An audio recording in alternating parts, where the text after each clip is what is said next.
Here let us discuss about the anastomosis around the scapula. In this module, we will be discussing about anastomosis around the body of the scapula as well as anastomosis around the acromion process of the scapula.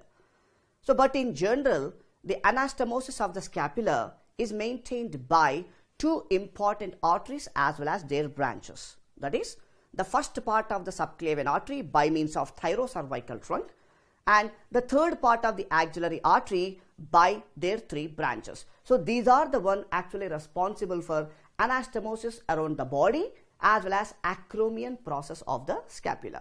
So let us discuss in detail how these anastomotic channels are formed from these particular arteries. So here, as you can see, here is the first part of the subclavian artery. The first part of the subclavian artery gives off totally four branches. One is ascending cervical, inferior thyroid, transverse cervical, and suprascapular artery. The transverse cervical artery in turn immediately gives off two important branches. One is the superficial branch, another one is the deep branch. So from the thyrocervical trunk, the suprascapular artery as well as the deep branch of the transverse cervical artery are the one which take part in the anastomosis around the body of the scapula. In the same way, the circumflex scapular artery, what you are seeing at the lateral border of the scapula, the circumflex scapular artery, which is the branch of subscapular artery, and this particular subscapular artery which arises from the third part of the axillary artery, take part in the anastomosis around the body of the scapula. So what are the three principal arteries which are taking part in the anastomosis around the body of the scapula? One is the deep branch of the transverse cervical artery.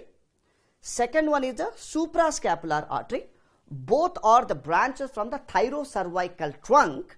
And next one is the circumflex scapular artery, which is the branch of subscapular artery, which is arising from the third part of the axillary artery.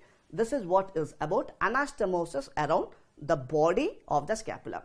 And when we see the anastomosis around the acromion process of the scapula, acromial anastomosis is maintained by three important arteries. So here, not only the third part of the axillary artery, second part of the axillary artery is also taking part in the anastomosis around the acromion process.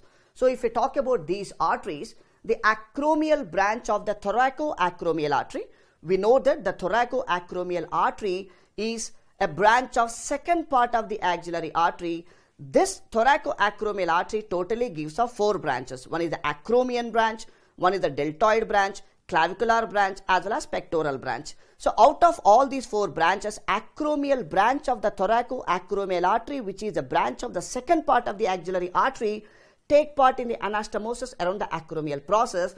And in the same way, the acromial branch of the suprascapular artery as well as the acromion branch of the posterior circumflex humeral artery. So these three arteries take part in the anastomosis around the acromion process of the scapula. And this is what is about anastomosis around body as well as acromion process of the scapula. Now, why this anastomosis is extremely important for us to know?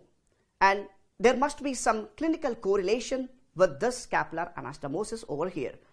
So in the event of a subclavian and axillary artery blockade, anywhere between the first part of the subclavian artery or the third part of the axillary artery, this scapular anastomosis is the one which serves as a potential pathway, like a collateral circulation between the first part of the subclavian artery as well as the third part of the axillary artery, especially to ensure an adequate circulation mainly to the upper limb. That is the reason the scapular anastomosis is extremely important clinically. And this is what is about anastomosis around the scapula.